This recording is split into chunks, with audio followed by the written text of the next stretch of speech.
আসসালামু আলাইকুম জনগণ, আশা করি আপনারা সবাই ভালো আছেন। আলহামদুলিল্লাহ আমিও ভালো। So welcome back to my channel. আরেকটি নতুন ব্লগ নিয়ে আপনাদের সাথে চলে আসলাম। সো 2 দিন ধরে আমার ব্লগ থেকে বিয়ের ব্লগই যাচ্ছে, হলুদের মেহেদির। তো আজকে 3রা দিন ব্লগের। তো আজকে অবভিয়াসলি বিয়ের ব্লগ আসবে। তো বিয়ের দিন এত তাড়াহুড়া করে সেজেগুজে বিয়েতে গেছি, আমি সুন্দর করে আমার ভিডিওটার ইন্ট্রো পর্যন্ত করতে পারি নাই। So I am sorry. কখন যে ভালো করে ভিডিও করা শুরু করব আল্লাহ মাবুদ জানেন।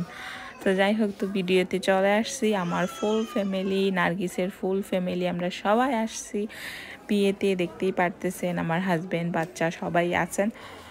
সো হাসছি। আর বিয়ে একটা সময় শুরু হয়েছে, তো জলদি জলদি রেডি সেডি হয়ে আসতে আসতে দেরি হয়ে গিয়েছে আমাদের। সো কি আর করা, আর আমি ভিডিওটাও সুন্দর করে যে ঘর থেকে বের হয়ে শুরু করব এরকম করতেই পারি নাই। তো এখন আফসোস হচ্ছে, ইস কেন সুন্দর করে ভিডিওটা শুরু করলাম না।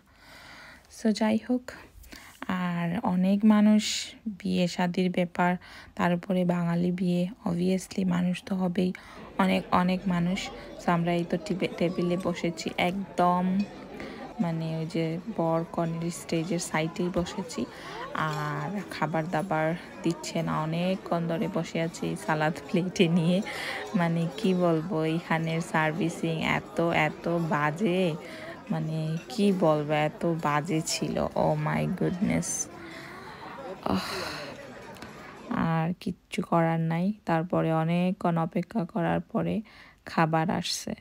এত খিদা লেগেছে, সকালে ঘুম থেকে উঠে শুধু কফি খাইছিলাম যে বিয়ে বাড়িতে গিয়ে একটু ভালো মন্দ খাবো, তো খাই নাই এর জন্য। আর এখানে এসে খিদায় খাবারও ভালো ছিল না, আর খাবারের পরিমাণ মানুষের সংখ্যায় অনেক অনেক কম ছিল। সো কি আর করা, কিচ্ছু করার নাই। তো এই তো আমি সবাইকে সার্ভ করে দিচ্ছি যাতে সবাই পায়, টেবিলে যারা যারা বসেছে তারা সবাই তো পাবে। সো এই তো, এখানে ছিল শিক কাবাব, চিকেন টিক্কা, আর আলু ছিল, ওই যে মশালা আলু, এগুলা।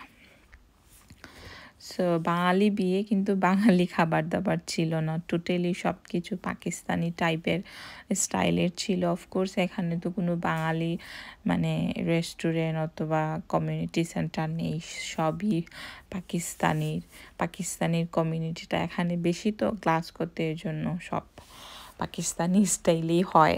সো কিচ্ছু আর করার নাই। যখন বাংলাদেশে যাব তখনই আর মনে হয় বাঙালি স্টাইলের বিয়ে শাদি খাওয়া হবে। এই দেশে এগুলো আশা করে কোনো লাভ নাই। মানে বিয়ে শাদি মানেই আমাদের বাঙালি বিয়ে, কারণ আমরা বাঙালি মানুষ, অবভিয়াসলি বাঙালি বিয়ে শাদি আমাদের ভালো লাগে। বিয়ের দিনের খাবার টাবার এই সেই বিভিন্ন কিছু হয়, যেগুলো মানে অনেক অনেক মিস করি আমি। অনেক বছর হয়েছে এই দেশে আসি, আর এই দেশে তো বিয়ে শাদি বেশি একটা হয় না, হলেও তো মানে চিনা জানা হলে দাওয়াত দেয় না, না হইলে দাওয়াত দেয় না। আর দেশে তো দেখা যায় যে কয়েক মাস পরে পরে এখানে ওইখানে বিয়ে শাদি হচ্ছে, দাওয়াত পাওয়া যাচ্ছে, যাওয়া হচ্ছে। এই দেশে এরকম না। তো মাঝে মাঝে খুব মন খারাপ হয় এগুলার জন্য। কি আর করা, কিছু করার নাই। তারপরেও সব কিছুর জন্য আলহামদুলিল্লাহ। সেই তো খাবার দাবার শুরু হয়ে গিয়েছে, আমি খাচ্ছি, আমার অনেক খিদা লেগেছে। তার উপরে পরেছি শাড়ি। ও মাই গুডনেস, আপনারা হয়তো দেখতে পারতেছেন, মানে দেখতেছেন শাড়ি পরে আমি কি সুন্দর হাঁটতেছি চলতেছি, কিন্তু আমি জানি শাড়ি পরে হাঁটা চলা যে কি কষ্টের। আমার শুধু মনে হয় শাড়ি পরলে যে খুলে যাবে, এক্ষুনি খুলে যাবে, আমার এরকম ফিল হয়। সবাই বলে মানে সুন্দর পরছো, হাঁটতে পারতেছো, কিন্তু আমি নিজে জানি আমার কাছে কত আনইজি, আনকমফোর্টেবল ফিল হয় শাড়ি পরলে।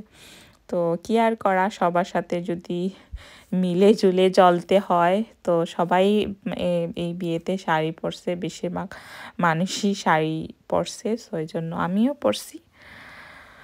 সো আর এই তো খাচ্ছি। আর এখানে আমি আর নার্গিস সেম সেম শাড়ি পরছি, শুধু কালারটা ডিফারেন্ট।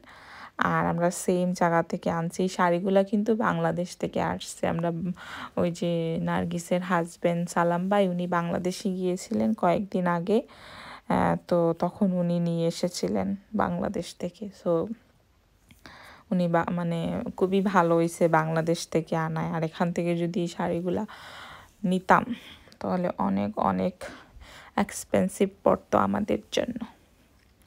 সেই তো, আর খাওয়া দাওয়া তো করতেছি, তো ওই জন্য ক্যামেরাটা আমার দিকেই ধরা, আর আমি খাচ্ছি। আর এখানে কথা বলার মতো কোনো সিচুয়েশন নাই, মানে যে আমি কথা বলে বলে ভিডিও করব। এত নয়েজ, এত সাউন্ড, তার উপরে গান চলতেছে, তো কপিরাইট হবে।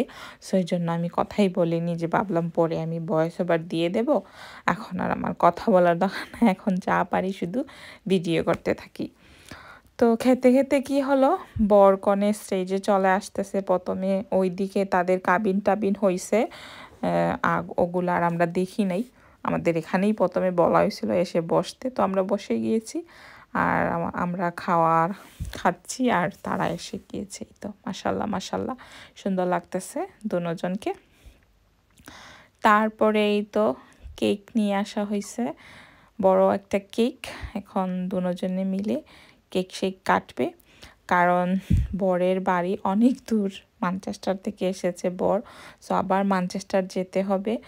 তো সব কিছু জলদি জলদি মানে কি এখনই অনেকটা টাইম হয়ে গিয়েছে। সো হলেও তো বেশি সময় থাকা যাবে না, টাইম হিসেবে হল বুক করা হয় এই দেশে।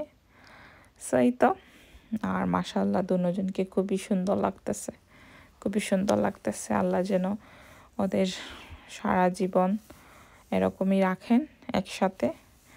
ওদের নতুন জীবন যেন অনেক অনেক সুখের হয়, অনেক সুন্দর হয়, এই দোয়াই আমরা সবাই করি। আমিন আমিন আমিন। মাশাআল্লাহ।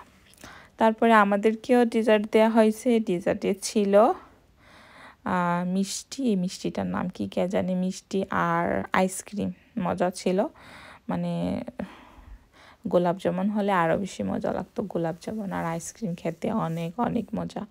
তো এটা গোলাপ জামুন ছিল না, এটা আর কিছু ছিল, কিন্তু মজা ছিল। সব কিছু খাওয়ার পরে এরকম একটু ডিজার্ট হলে খুবই ভালো লাগে। এখানে নার্গিস আর সবাই বসে বসে খাচ্ছে, আর আমাদের টেবিলের অবস্থা খুবই শোচনীয়। এখানে ড্রিঙ্ক আমি নিজে ফেলে দিয়েছি, মানে হাত থেকে পড়ে গিয়েছে।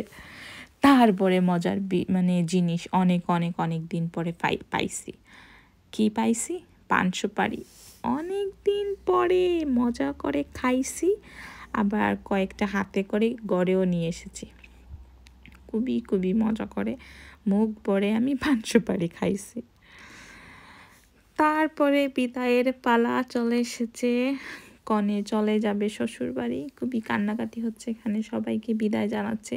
খুবই খারাপ লাগতেছে এই জিনিসগুলো দেখলে, আমার নিজেরই চোখে পানি চলে আসে। আমি ওইখানে আমার চোখ দিয়ে পানি পড়তেছিল, এখন তো এখানে কথা বলতেছি, ওইখানে খুবই খারাপ লাগতেছিল। আমার দিনের কথা মনে হয়ে গেছে, হায় আমিও তো এমন একদিন এরকম এসেছিলাম আমার বাবা মা ভাই বোন সবাইকে ছেড়ে। আমি যে কি কান্না করেছিলাম, ও মাই গুডনেস, আমার মতো মনে হয় কেউই কান্না করেনি, করবেও না। আমি যা কাঁদছিলাম, আল্লাহ। এটাই মেয়েদের জীবন, বিদেশে দেশে যেখানেই থাকে মেয়েরা বাপের বাড়ি ছেড়ে শ্বশুর বাড়ি যেতেই হয়, কিছু করার নাই। সেই তো বর কনে বাইরে এসে গাড়িতে উঠে গিয়েছে, ওরা অনেক দূরের পথ জার্নি করে যাবে। সো আমরাও বাইরে এসে গিয়েছি, তো আমরা এখন চলে যাব, সবাই রেডি। সো আমাদের গাড়িটা একটু দূর পার্ক করা, ওইখানে যাব, গিয়ে গাড়িতে উঠবো, কারণ এখানে মেন রাস্তায় কোনো পার্কিং নাই, একটু দূরেই পার্ক করা, মানে আমরা পে করে পার্ক করে রাখছিলাম, তো এখানেই যাচ্ছি গাড়িতে। সো যাই, আর বহুত কষ্ট করে ভিডিও করতেছি, সবাই আগে আগে আর আমি পিছনে। সো আমি আর ভিডিও করতে পারবো না, ওইখানে একেবারে ঘরের পাশে গিয়ে ভিডিও করব। এই তো চলে আসলাম, পার্ক করে নিয়েছি, ঘরে যাই কি সবার আগে আমি চেঞ্জ করে এই শাড়ি পরে আর থাকতে পারবো না, অনেক কষ্ট। শাড়ি পরতে আমার খুবই ভালো লাগে, খুবই পছন্দ, কিন্তু অনেক হার্ড লাগে হাঁটতে চলাফেরা করতে। তো এটাই ছিল আমার ছোট্ট একটা ব্লগ, আমি আর ব্লগটা লম্বা করবো না, ঘরে যাই একটু রেস্ট করি। সো আপনারাও সবাই ভালো থাকবেন, আর প্লিজ যদি ভালো লাগে লাইক করবেন, চ্যানেলটায় সাবস্ক্রাইব করবেন। সবাইকে অনেক ধন্যবাদ। আল্লাহ হাফিজ।